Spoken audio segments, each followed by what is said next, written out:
What if having better communication in the bedroom could transform your whole relationship and maybe even you? If you want deeper love, happiness, and success in your intimate bond, you need to be able to talk honestly about sexuality. And that can be really hard to do. So help is here. Today we're hanging out with Dr. Tara. TikTok's most popular sex educator is here with us today to share some research-backed strategies and advice for how to create the kind of sexual and emotional connection that you truly want. So, Dr. Tara, thank you for being here. Thank you for having me. Are you having an orgasmic day? I'm having an orgasmic day.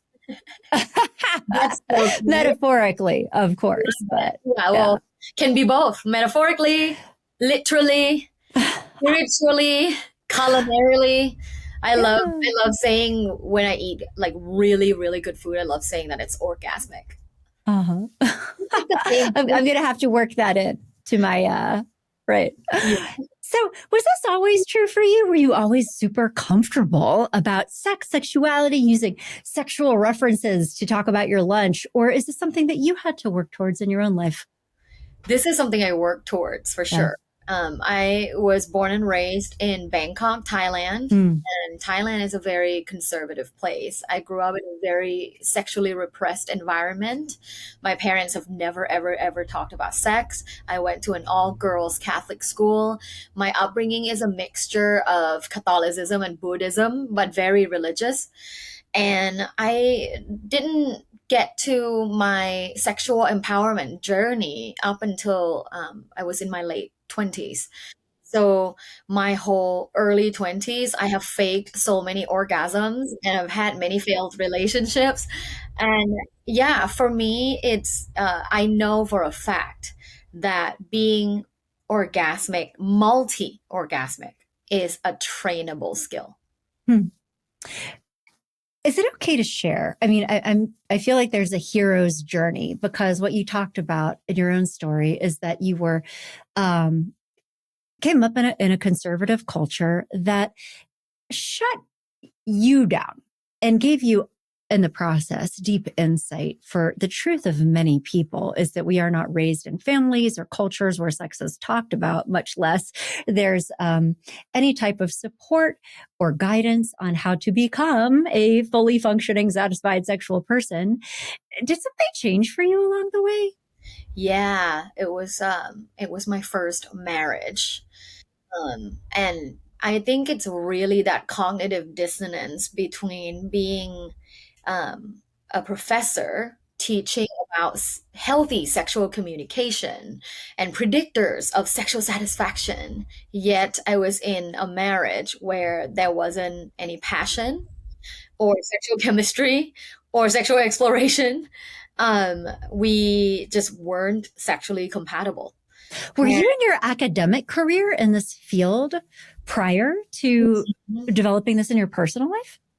Yeah, so I've interesting. So my master's and my PhD were in interpersonal and relational communication, but specifically looking at romantic relationships. Like my very first published study in a peer-reviewed journal was about long-distance relationships and communication strategies in long-distance relationships. So I've always studied relationships.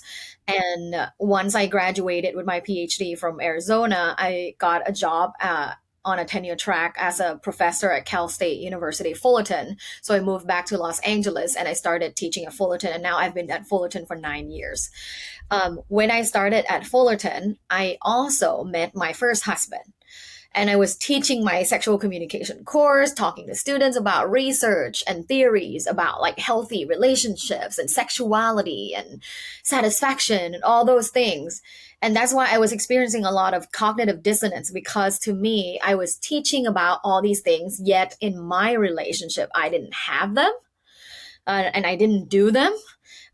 So it was like you talk the talk, you don't walk the walk. And that gives you a lot of anxiety because that's not who you actually are. I think maybe that's why I have a lot of trouble trusting like quote unquote thought leaders because unless they live the life that I want to live, I don't really listen to people. Because I've gone through it. Like I've talked about all these things and I wasn't living the life that anyone should want to live. So after going through all of that, emotional, mental, psychological hardships, getting through the divorce, which was like one of the hardest times in my life, then I really promised myself, like, no more. Like, I will walk the walk. Like, I will become one of the most sexually empowered people I know. And I will walk this earth, go into rooms confidently knowing that I am who I talk about. So, yeah, that's when I started my like sexual empowerment journey. I've tried so many modalities. It's been great. And I still do. I still do. I this year I became a professional dominatrix. Like I have a Did you? yeah, I have a Oh, that's certificate. so interesting. Yeah, yeah. Like I try to like my column in Women's Health magazine is called Explore. And I try to like explore these different things that I as an educator don't really know about in practice. You know, like as a sex educator, I know so much research and theories on these things, but I'm not a practitioner.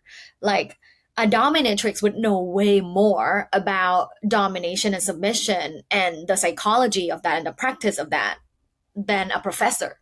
So I am always inspired by people that do things. So this year I've been trying a lot of things. I went on a journey to get um, orgasmic hypnosis. Did So not know that was a thing. I came really hard from being hypnotized. And then I also went on a journey to become a professional dominatrix. I also went to a tantric sex retreat. I also went to sex parties. Like I've just tried so many things so that I can say I have tried them. Like I've Yeah. practiced them. But you know what? That actually speaks to so much integrity in your story. You're like, I don't want to be a hypocrite. I don't want to be teaching people or sharing things with people that I don't fully understand or believe in myself.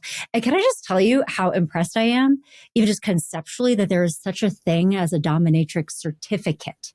No, I That, know, right? that I was so impressed yeah, when I learned you about have it. I'm like, a I gotta go diploma do on the it. wall. Holy crap. Yeah, I highly recommend. She also does it online. So if you, Lisa, if you want to add one more thing onto your resume, Uh, it can be all right. a professional dominatrix certificate.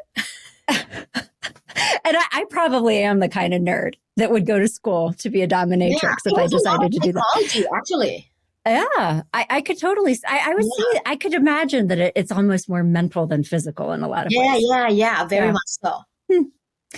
Well, so from all of this wealth of both evidence based understanding and grounding in research and also lived experience, I am so interested for you to share your thoughts about, what is going on inside of individuals or within couples that can make it so darn hard to talk about sexuality or even make contact with your own sexuality, which I'm thinking is step number one if you're going to have a good time with anybody else. I mean, there's a lot of people walking around that are just kind of shut down. Like, why is that?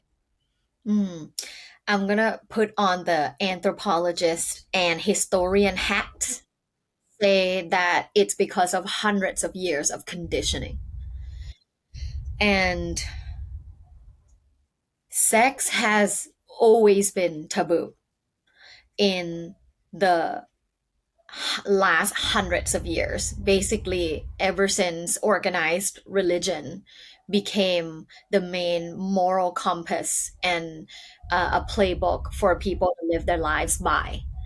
um, when sex became taboo and limited, and there is a box, right? Sex happens between a man and a woman that's married, and it's for procreation. So it's been like this for hundreds of years. Think of all of our ancestors. Like we are made up of DNA and energy from how many people? Tons. So think of like all of that conditioning in the DNA of how many generations thinking, knowing that sex is extremely taboo to talk about. And if you talk about it, you get penalized. In the past, you could get death sentence. You could die from talking about sex in the wrong place, wrong time with the wrong people. And then it became, social penal, like penalty, right? Like you talk about sex, you get socially penalized. And even now, depends on which subculture you belong to. There are still very much many cultures in the world where if you talk about sex, you are socially penalized and maybe even physically penalized. Who knows? So, of course, it makes a lot of sense to why people have so much apprehension towards sexual communication. Like, I completely get it. And as someone who talks about sex for breakfast, uh, people often think like, oh wow, but if you, someone that grew up in that way, can get there, then anyone can get there. I said, damn right. Anyone can get here. Anyone and everyone can get here. It's whether or not you um, dive into the ocean and keep swimming, because you can first have to decide to dive into the ocean, which is a really hard decision to make. Then you have to keep swimming, um, because you either sink or swim. And a lot of people, are so afraid that they tend to sink when it comes to talking about sex. But if you decide to swim, it's actually a very rewarding life to be able to talk about sex so openly everywhere you go. Yeah. Um, Well, let's talk about that why. You said the first step in improving your sexual communication, aka your sex life, is by making the decision to work on it. What's the why? Why is it so important for people to do that? What's the benefit? So many benefits. So let's start with the first angle, which is personal benefits, right? Mentally, psychologically, emotionally, and also for your physical and mental health. Knowing more about your sexuality, having the language to talk about it, and having the confidence and agency to engage in it actually increases your self esteem, increases your sexual self esteem and general self esteem, which then increases your agency and confidence. And that's really like one of the main, I think, modes of being a human, being able to show up in places confidently and having high self esteem.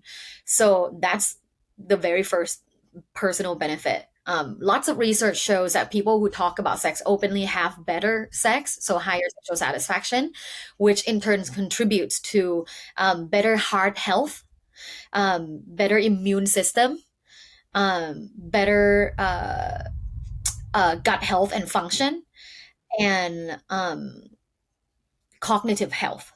And then emotionally, you would then be able to express yourself in the most vulnerable way possible, because talking about sex and money are the hardest things to talk about. Sex and money. Yeah. Yeah. So that will in turn give you, emotional health and um, understanding of like how to be vulnerable. If you can be vulnerable in the hardest topic, then it will help you become vulnerable in other ways as well, which is power. Um, then there's relational benefits, because in a relationship, your partner is not God. They can't read your mind. They don't know what you want, what you need at all times, especially when it comes to sex, because there's so many variables in having good sex. You have to communicate, you have to tell them. Having that conversation is called macro sexual communication. And then giving feedback in bed is called micro sexual communication. Both macro and micro sexual communication have been proven by a lot of research to predict long term sexual satisfaction and relationship satisfaction. So that's a huge relational benefit. I think there's also cultural benefit. I think being someone who is able to communicate about sex with your friends, with your acquaintances, or with your family, or with your kids, because, talking about your teenagers, right? Like they start learning about sex or maybe start consuming porn, like having that ability to communicate about sex also give you lots of social and cultural benefits. So lots of benefits to being a good communicator in sex. Hmm. Something I frequently see, so I'm a marriage and family therapist, and so many couples want different things. Frequently, one person is not feeling good about some aspect of their sex life. There's oftentimes desire discrepancies in relationships. And so if one person is saying like, I really want to be intimate more often, I feel like my partner is shutting me down, where do Mm. we start with that? I love this question. It's so common. It's like one of the So most common. common Yeah. questions I get. Is it also for you? Oh, yes. I think that that's a big driver for people. At the core, people come into marriage counseling saying, help us improve our communication. But when you really get in there, this is the kind of stuff that is really bothering people, is feeling this like, they try to talk about sexuality. They feel a lot of pain. They start to feel a lot of resentment after time if they feel like they get rejected over and over again. And this can turn into a huge obstacle in a relationship, but it's also so hard to talk about. What do you Yeah. often see? Do you often see that the men have higher sexual desire and they initiate more and they get rejected by the women? I think it can go both ways. Interestingly, I certainly do see that. But I think that in that dynamic, men often don't understand why that might be true for their partner. So they're like missing a lot of the information about the emotional dynamics that work in the relationship. What I typically see more for women there is that they want more of every kind of intimacy. They want more sexual intimacy and emotional intimacy. And interestingly, I've seen more and more women in relationships with men who are not sexually available because they have an active porn addiction. For women, What? like for women, The this women want to be intimate with their partners, but the men have a porn addiction where they're like they're not coming to bed. They're not responsive sexually in the same way because they've become desensitized a lot of the times. That's what I see, but I'm curious to hear what you see. And yeah, I mean, that's what I see the most when it comes to couples is they will come in and go, we haven't had sex X amount of months. Uh, some of them have been years. oh yeah, What was the longest for you that you've heard? there was an older couple I worked with once and it was 10 years. And 10 they years. loved, yeah, they loved each other. They Oh, had yeah. they were Love probably, I sex want to is say in their always later 60s. So I think that there's a history there, but yeah, a long time. wow. Oh, I can't even imagine not having sex for 10 years. Um, Well, but it's hard too, because like, how do you even begin to come back together again? Literally, metaphorically, after 10 years, like, how do you even start that if you've gone through that kind of dry spell? all I can hope is they have been masturbating. So at least they get the physiological, benefits of the dopamine and serotonin. Maybe they were both on the therapy couch. I didn't ask them that in the moment, but maybe Yeah, I should have. exactly. But going back to communication, I mean, the thing is like, it can be so hard to broach Yeah, conversations. Like if yeah. you want more sex and it feels like your partner is checked out and it's hurtful, but you also start to feel resentful and that can make communication harder. Where should people even start to restore a dialogue? Mhm. I talk about like all about this in so much detail Mm-hmm. as well in my book. Yeah. How do you like it? A guide for getting what you want in bed. So I'll definitely share some of the. Yeah, like one takeaway. So when you haven't talked about sex in uh, your relationship is what it lacks what I call sexual communication competence. And in order to build any sort of competence, you got to start slow and start small, right? It's just like if you don't know how to play the piano, you probably don't sit down and try to learn Chopin or Mozart. um, you'll sit down and learn like what the keys are. So with sexual communication competence in your relationship, you want to start with something really, really small. And you want to start with a method that I call the media mention method. The media mention method is when you just mention a podcast or an article that you saw. You can say, I was listening to Lisa. Love, Happiness, and Yeah, Success featuring Dr. Tara. exactly. And they were talking about micro check ins. And I just thought it was like a really interesting concept. Have you ever heard of it?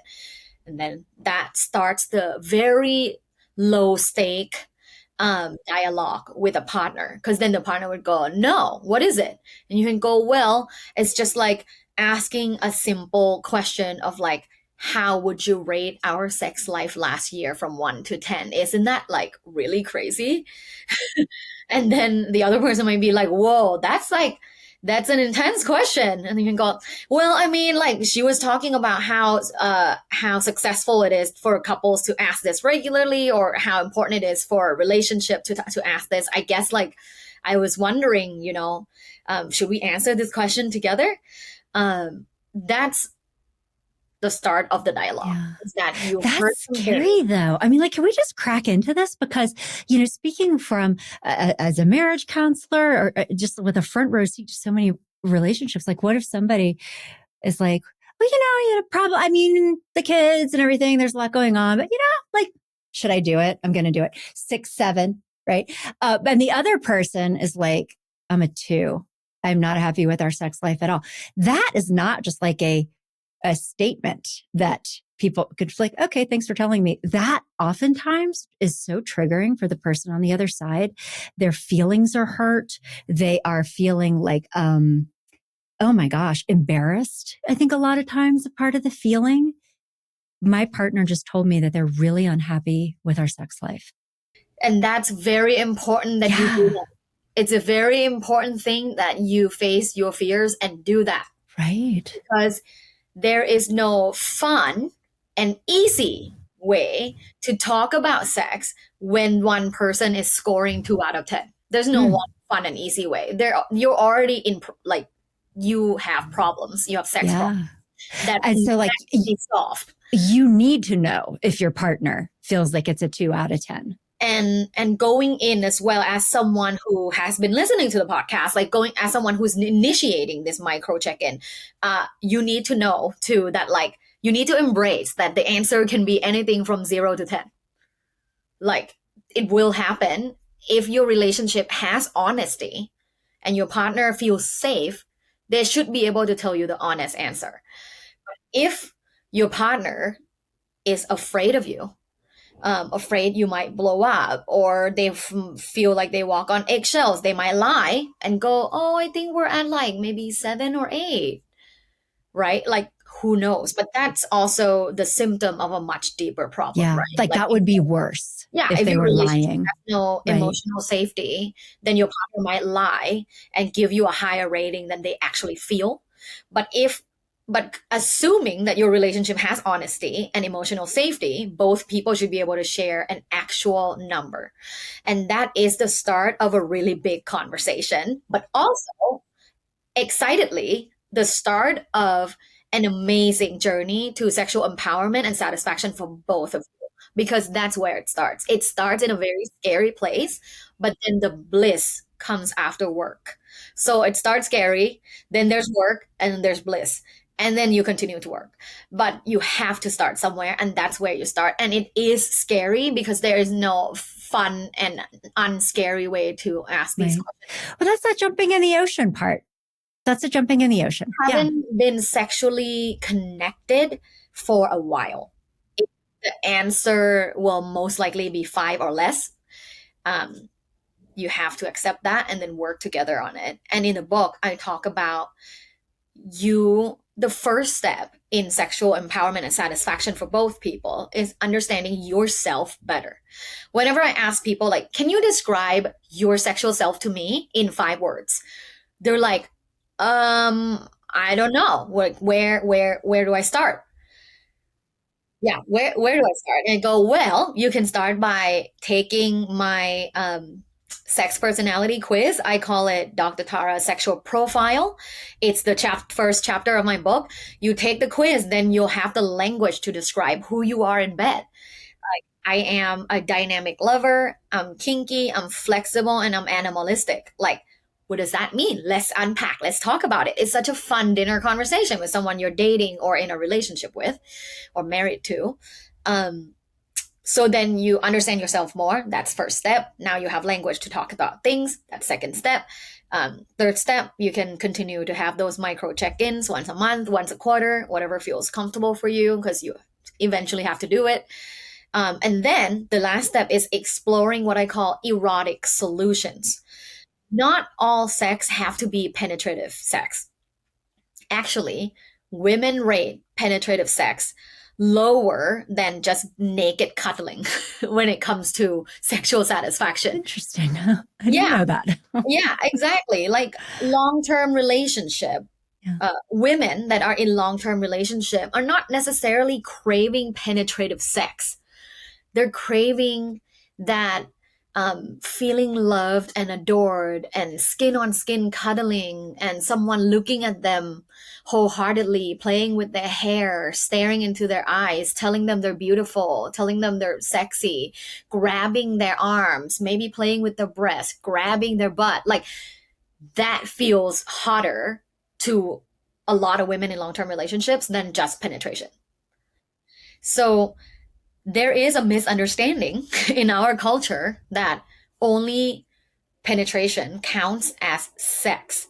So when I ask people, how long has it been since since you had sex the last time? So like, let's say a couple comes in, I go, when was the last time you had sex?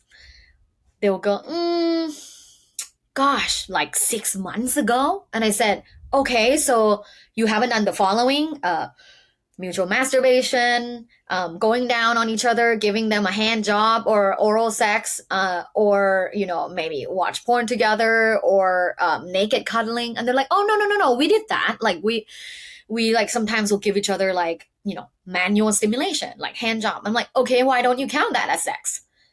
They're like, well, but it's not like we're not. There's no. I'm like, you should count it as sex because everything that allows you to feel sexually connected is sex. So if you count those, then there's way more opportunities for you to be sexually connected. Don't discount your human experience. Like all of these things are amazing. Doing sexual meditation together is sex. Like there's so many ways to have sex. And in my book, I talk about erotic solutions, which are these various activities that are non-penetrative sex. Right. Definitely. And within that too, I'm hearing even just, oh, sorry, what? I said they're my favorite, to be honest. Like being pleasured for like clitoral orgasm with my partner, like using his fingers, like feels amazing. Mm-hmm. Yeah. To expand understanding of what sexuality is, to cultivate almost the sexual literacy and expand ideas of what it can really look like is important. And what about couples where maybe you talk to one partner privately who might really struggle to say out loud to their partner, I don't enjoy what we do. When you and I are intimate together, it doesn't feel that good to me a lot of the time. This is controversial, but my recommendation is actually don't say that. Because once you say it, you can't take it back. And for some people, they take that to heart and they hold on to it forever. What you may want to do instead, that I found very effective through my clients, but also in research, is to suggest something that you like and give a lot of positive affirmations when they do it. So you basically train your partner to do things that you enjoy without putting them down for the things that they have learned to do with a previous partner. Mm-hmm. I get that. Yeah. So if you're having sex and maybe they don't do enough foreplay, you may suggest like, oh, I really love it when you play with my breast for like a long period of time. It makes me so hot and get me really wet. Like they will be so incentivized to do that because of course they want you to be horny and wet. So you want to suggest something that you like instead, and give a lot of positive affirmations when they do it, because then you will train them, and then they will one day do all the things that you love. I get that. Well, but this is good though, because I think, like when we were talking before, like how would you rate our sexual relationship? I think that many times when people hear that their partner is at a 2, that is how they interpret it. Like, I don't like this, what we're doing together. And I think that that can be this fear, right? That it'll be that wound. And you're saying like, yeah, that actually can be, and you can't unsay that. And so to be thoughtful when you do want to talk about sex, and to do it in a really intentional way, so that there's a path to improvement that starts though with you taking a lot of personal responsibility. Like, you can't train somebody else to do what you like until you know what you like and feel like you can ask for that. Exactly. Yeah. And when you say, like, when you ask those questions and when you say two, I also want to clarify, like, when you say that, you want to hold yourself accountable too. You want to say, Right. you know, I've been neglecting my sexuality and Mm. our sex life for so long, and I'm not feeling super connected to my body. I'm not feeling super connected to you sexually, so I'm going to rate it at 2. So use I language, like hold yourself accountable and use I language, and not like, oh, it's a 2 because you don't know how to pleasure me. Like, you don't want to ever do that. You just want to say it's a 2, and then you want to hold yourself accountable, use a lot of I language, and then suggest a solution. People don't like it when you give criticism without solution. Like, it's it's useless to say like, oh, you're doing this wrong, but then the question is like, well, then how do I do it then? And if you go, well, I don't know, then that's just a worthless piece of opinion. Uh, so an important thing to think about is like, what is the solution? Offer something, suggest something, because that is the only way to move your relationship forward in a positive way. And I love that. I do that all the time in my marriage now with my husband. We are in an ethical, non-monogamous marriage, and there's a lot of things to, navigate, uh, as compared to like traditional monogamy. But not one or the other is better or worse. They're both a lot of work. And I personally have made mistakes. I personally have made mistakes in a way where I did not think that certain topics needs to be discussed because it should be known. I, a sexual communication expert, a 10-year professor of this topic, someone who wrote a book, still make this mistake of like leaving it too long, not talking about a certain topic, and then it becomes somewhat of a problem to solve.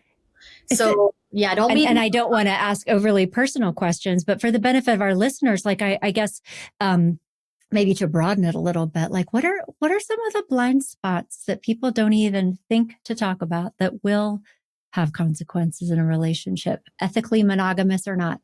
Mm. Yeah, I mean, in every relationship, it's really important to talk about sexual preferences. Like, what do you actually like in bed? Because just because you know how to, put together Legos doesn't mean it's like a beautiful, a beautiful piece of art, right? Um, so having a conversation about what your partner actually likes during bed is really important. That's why in my quiz I talk about all these different facets in a sexual relationship. Like, the first one is whether or not you're dynamic or consistent. And if you're a consistent lover, you have certain way that you enjoy sex, and this is like specific ways, and these are ways that you can achieve orgasms. So maybe it's like having sex in bed every time, lighting a candle, having the context be like that. It's the most comfortable and orgasmic for you, and you're consistently enjoying that. Versus a dynamic lover may enjoy changing things up a lot in one sexual encounter.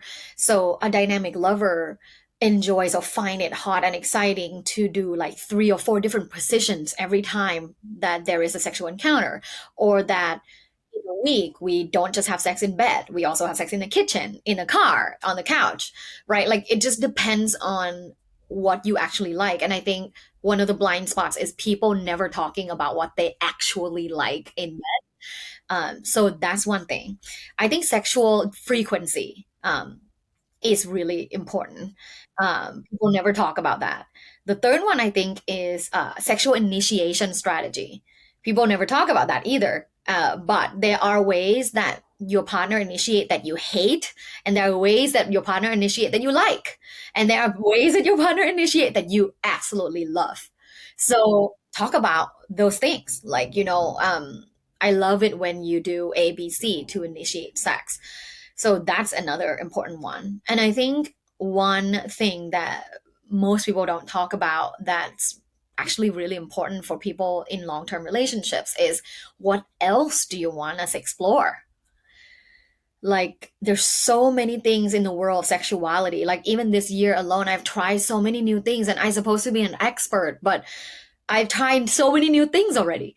And there's unlimited amount of things I can try in this world. So talking about potentiality, talking about what else is there, what are you interested in trying? I think that's super interesting and exciting, and also helps you understand your partner more. Um, what if they're like, oh, I want to try going to a play party? And you've been married for 10 years and you're like, oh my God, I never thought about you saying that. Hmm. Who knows? I'm also, as you're saying this, curious to know if there's I don't know what your thoughts are about compatibility versus growth. I mean, for me, generally in relationships, I don't believe Controversial in the question. idea of, well, thank you. Let's be controversial, Dr. Tara.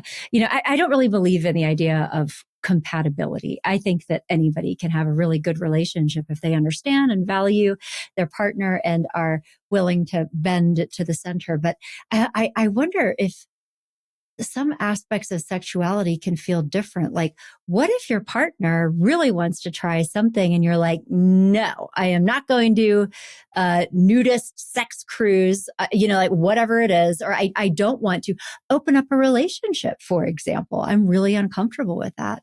And it feels like it's a difference. I think then you have to audit yourself and think about how important that exploration is for you. Is it, you know, this is hard to say, but if it's something that you must do in this lifetime and your partner is like an absolutely not doing this, then maybe that's not your partner. I after I got a divorce um from my first husband, I knew that I'm more of a like ethical non-monogamous person, a practicing E&M or polyamory. So when I met my now husband, that was the conversation since the beginning of like dating. It's like, I see myself in this lifestyle, and like this is who I am. Like I'm not gonna change. Like that's a part of me. And I cannot imagine dating someone who's not open to that type of lifestyle or orientation, relationship orientation. So if it's that important to you and your partner can never ever participate, then maybe that's not your partner. But there are a lot of sexual explorations out there that maybe people say no first, but it doesn't involve the change in their like relationship orientation. Then you can compromise, then you can find a solution that work for both. you know for example, like I have helped many couples who were interested in attending a sex party, attend a sex party and not have sex with anyone, just themselves. So that satisfies the curiosity in one of the partners of like going and being that life, and find like taboo exciting, and also satisfies the security of the other partner of never having sex with other people, just going there and watching and partaking or participating in like just attending. And I've seen how that has brought people closer together because one person gets to go experience this, the other person agrees to it within their own boundary. And that can be a really beautiful thing. But, those two examples are so different. Like, Yeah, one is just exploration, the other one is like way of life. I totally get that. But I mean, how beautiful though that there might be middle paths like the one that you described that can like you might need support and talking through what that could look like. But to your point, I mean, I almost think you're making a great argument for dating and the benefit of entering into a new relationship. Once you've done some important self-discovery work, like you need to know this about yourself when you're coming in the door so that you can have that conversation with somebody that you're getting involved with so that they know who you are and what they're signing up for.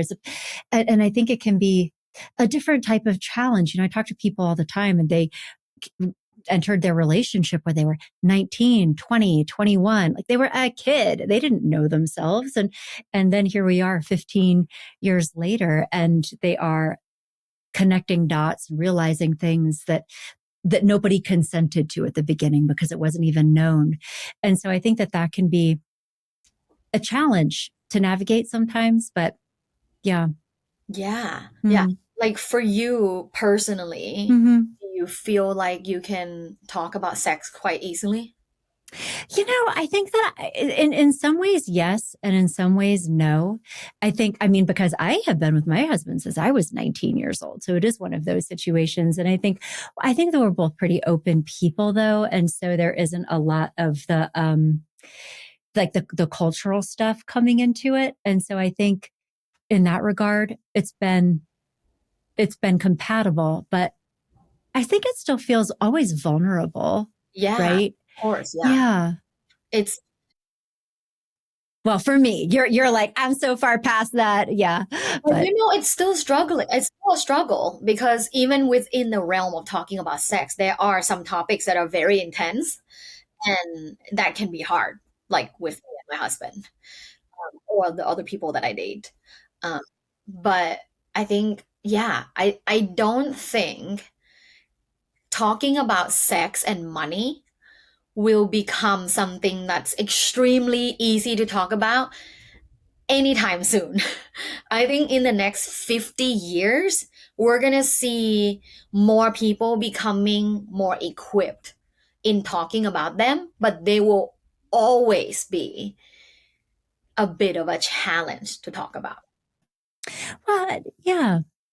But and to your point earlier, I mean, like, I think almost more than anything else, maybe the only other thing with as much or more power would be related to children or parenting is that sexuality and problems in that area run the risk of destabilizing a relationship big time. The vulnerability, or if they want something different, but it goes into this like core of a relationship in a different way. And I wonder if that's also why it feels so scary. Like there's the cultural repression, but if this is true about me, or if this is true about our relationship, and I say this out loud, it feels like it might be a nuclear bomb, like something could break that we would never be able to put back together again. Mm-hmm. Yeah, I mean, one of the famous sayings is like, the way you are in bed is the way you are in life. And that kind of reflects what you just said. It's like, what if someone criticizes the way I engage in sexuality? What does that mean for me as a human being, like, and my self concept and my skills and competence and desirability? Yeah, it's a very, very vulnerable thing. It It's is. not just getting naked and, putting a penis in the vagina. No. Well, so one more question. I'm so interested in your perspective because as you say, you're talking about sex at breakfast and it's just like such this, well, no. And I think having such honest conversations with so many couples. So a couple where one or both partners has at least temporarily, maybe forever, maybe not, but lost their feelings of attraction for the other person. Have you seen stories where people can come back from that? Or do you look at that and you're like, Oh yeah, I've yeah, seen couples coming back from that big time. yeah. Um, Tell Yeah. us a story of Yeah. transformation. I'm thinking of this couple that's my client, and um not only that there was a lack of physical and sexual attraction, there was also infidelity. And huge, yeah, really, really hard. But both people held themselves accountable, even the person that got cheated on. Both people held themselves accountable. They both work really hard on all the exercises, on the readings, on the being honest with themselves and speaking up immediately when they feel something. And after a few long months, um, they recovered. And now, after, I think now it's been almost 2 years, they have a great sex life and feel very sexually connected again. um, yeah, this was back when the husband told me that, like, yeah, I'm not attracted to my wife. Like, I'm just not physically attracted to him, to her. And she's an amazing person. She's an amazing mom. She's an incredible person in her job. Like, everybody loves her. When I look at her, I don't look at her and go like, oh, like getting a boner or like want to jump on her. I just don't have physical attraction towards her, but I have so much physical and sexual attraction towards this person, this girl, like this woman that I work with. And obviously, like, that had happened before he came to the session, the infidelity. But that came back with the fact that his wife also held herself accountable for neglecting him, like actually neglecting him for a long time. She would go sometimes a few days without talking to him. So she grew up in an environment where showing physical affection a lot of times isn't necessarily normal, or necessary to quote unquote like thrive or be successful. So she would like withhold um a lot of love, affection. And also, she has like gained a lot of weight. She has changed the way that she dresses. She no longer goes out with her friends. She changed her lifestyle. um and she held herself accountable for all of that. She started changing her lifestyle to be healthier. She started putting in more effort into like dressing herself, becoming more warm, giving more affirmations. He does the same thing. He like continues to like give her like these like little gifts, because her love language is gifts. Give her little gifts, give her lots of verbal affirmations. And after a long period of time of working on various different activities together to regain trust, he was like, yeah, there was one day that we were at dinner, and she like dressed up and we were at this dinner, and after dinner I was looking at her and I'm like, oh my God, my wife is so goddamn hot. And he was like, and there were like two men in the bar that kept looking at her. And I was like, I can't believe I'm with this woman who's so successful in her career, who's so hot. She has an amazing personality. Like, I can't believe I'm with her. So he had this epiphany moment of like, wow, like, I regained this attraction, and it's so strong. And it really was really hard. I mean, it took two people holding themselves accountable. Yeah. Oh, that's a great story. And there's so many different dimensions. Well, and they were very lucky to have connected with you. It sounds like, because that's a long road. And we didn't even talk about all the emotional fallout from infidelity. I mean, like, that's a whole other thing. But the things that are standing out to me in your story that I think are worth highlighting for our friends who are listening to us, who have tuned in, being like, how do I fix my, sexual relationship? How do I talk about it? Are these ideas that, love and attachment and our desire to have a relationship with somebody are a different thing than feelings of lust and sexual attraction. And that it's possible to want to have a life with your partner. I love our family. You're a great mom. You're a great dad, whatever. But the sexual part feels like it's a satellite that, doesn't have a place in this deal. And that I think what you're also saying is that and I've seen this many times too, as people move into different phases of life, like parenthood or getting older, investing a lot in their careers, that they can become disconnected from their sexual selves and like stop bringing that into the relationship in the same way, and to be able to acknowledge that part and to use your language, take responsibility for that. That if you want to have a vibrant sex life with your partner, to be thinking about what am I bringing to the table here, right? As opposed to having it be all about what your partner is doing or not doing. I think that's very important, and that can be hard to do. And I mean, the truth is, you can have love without sexual passion. Yeah, like there's lots of people have an amazing relationship without the sex part. And it is possible. Now, in my school of thought, it's a hard relationship because that sexual passion, in my theory, it's also who you are and the passion that you have in your daily life and like how the energy you exude. So for me, having a strong sexual connection with your partner and fulfilling your own sexual satisfaction and confidence actually produces much more positive outcomes in your personal life than just being in this relationship. I often say, like, having regular orgasms make me more money. Wait. Okay, so we're like cams involved. Like, what are we talking about right now, Dr. Tara? It's true because like having regular orgasms give me confidence, give me agency to speak up for myself in various aspects, in closing deals, in negotiating, in speaking up for myself. It gives me oxytocin, dopamine, and serotonin, so set me up physiologically, hormonally, for a good day.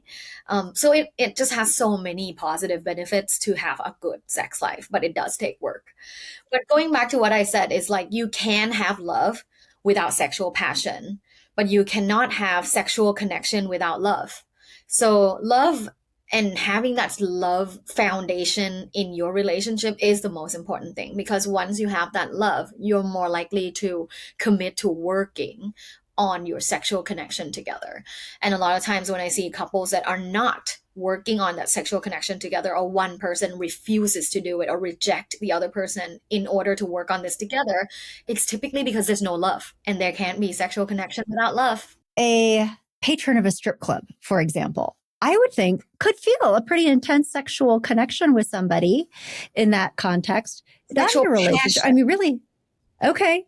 Yeah. Okay. There's a different dimension in your mind, because Yeah. I've just been with a lot of, and they feel lust and Right. sexual interest that can be really intense. That's, yeah. You can have sexual passion without love anytime.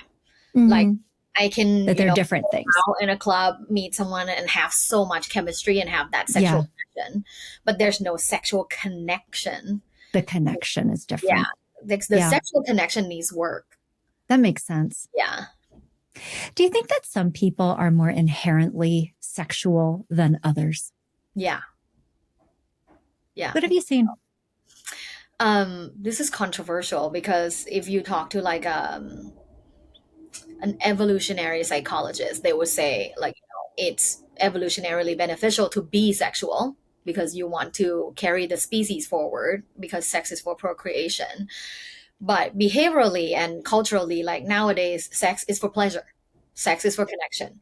Sex isn't just for procreation. And for a lot of people, after the procreation part is done, or if they don't desire the procreation, is just about pleasure and connection. So yeah, there are people that I think are wired in ways that don't have as high libido as others. And I think that's completely fine. That's completely okay. I know so many couples that have amazing loving relationship and they have sex like once a month. And it's quality over quantity every time. So yeah, I do think that people are wired differently. I think a big takeaway from this conversation is that there is not a right or wrong. There is not a way to be specifically, but like what your journey was is figuring out like, who am I? What do I want? And then how do I translate that into a relationship and a lifestyle? And that's where it starts, is this exploration. But then you need to be able to talk about it with your partner so that you can essentially negotiate and make changes that help both of you feel good about what it is that you're doing together, sexually and relationally. Is that the right way to say it? I mean, to land the plane, so to speak? Or, I mean, you've written a whole book on the topic. How would you say that differently? I think that was on point. I think my book title says it quite accurately. It's How Do You Like It? And then a guide for getting what you want in bed. First, you have to know how you like it. So, how do you like it is your self work. You have to work on yourself and know what you want. And then a guide to getting what you want in bed is how to communicate it with your partner and how to work on it continuously afterwards. So yeah, just like anything in a romantic relationship, it will need continuous work, but it will be rewarding and satisfying and orgasmic. Amazing. Well, this has been such a fun and, I have to say, interesting conversation. I loved it. I love meeting you. And thank you so much just for sharing your actionable advice. I love it. And so we've been talking about your book. Now, is that out now or is it coming down the pipeline? It's out now. Amazing. Okay. So, and then if people wanted to connect with you and learn more about working with you or follow you, where would they do so? Do you have a website? Yes, my website and my Instagram are both lovebites.co. That's LUVBITES.co. All right. Such a pleasure to connect with you, Dr. Tara. I appreciate you coming in and sharing your mission and message. Thank you for having me.